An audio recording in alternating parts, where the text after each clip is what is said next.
Romuald Raboteur, 42 ans, membre aveugle de l'équipe de France de judo paralympique, était poursuivi pour une agression sexuelle sur une femme adulte et pour corruption de mineurs présumés.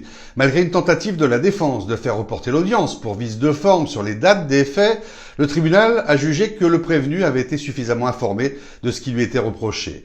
Les premiers faits remontent à juin 2024, après une intervention dans une école primaire au Gosier.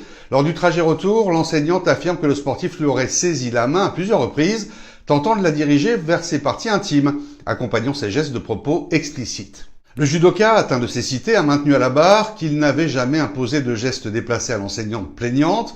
C'est elle qui a mis sa main sur sa cuisse, affirme-t-il, niant toute agression. Lors de sa plaidoirie, la défense a souligné les incohérences du récit de la victime majeure, contestant la version selon laquelle le prévenu aurait été entreprenant dès le début du trajet en voiture. Parce que quelqu'un qui est aveugle, qui est dans une voiture avec quelqu'un qui conduit la voiture, ne peut pas venir me dire que cette personne aveugle a exercé sur elle des pressions qui l'ont empêché de s'arrêter pour sortir de sa voiture, premièrement, et fuir.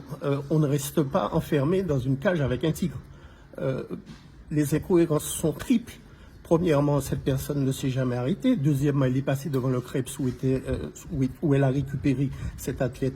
Elle ne l'a pas déposé devant le Creps et elle est allée le déposer devant sa maison, chez elle. Donc, comment expliquer que quelqu'un qui vous martyrise, vous l'avez récupéré au Creps le matin, vous prolongez votre trajet pour aller la déposer chez elle, où vous ne connaissez pas chez elle, où elle peut être encore plus entreprenante dans son milieu qu'elle connaît. Ça ne tient pas la route en ce qui me concerne. Moi, je ne comprends pas que lorsqu'on est dans un véhicule, qu'on est parfaitement en santé face à un aveugle, que c'est l'aveugle qui a le dernier mot. Allez dire ça à n'importe quelle femme, elles vont vous rire au nez. Son avocat a également relevé que la plaignante lui aurait fait la bise en partant. En revanche, concernant les propos tenus à une jeune judokate lors d'un entraînement aux abîmes, est-ce qu'on couche ensemble ? Le prévenu reconnaît une erreur. Ce n'était que des mots. J'ai arrêté dès qu'elle a refusé. Il évoque un moment d'égarement. Même la procureure a indiqué que la corruption de mineurs ne pouvait pas être retenue dans ce cas-là.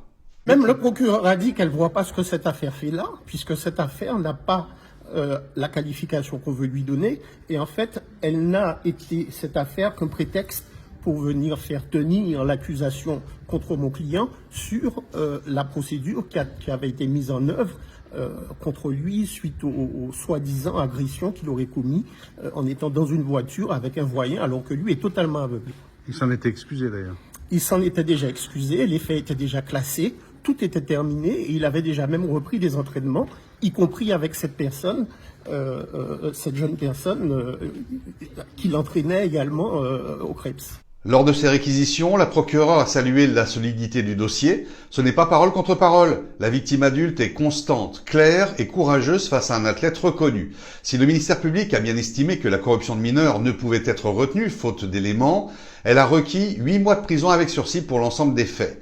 Après en avoir délibéré, les 3 juges n'ont pas tenu compte et retenu les faits concernant la mineure, prononçant la relaxe, mais ils ont considéré que les gestes dénoncés par la victime adulte constituaient bien une agression sexuelle.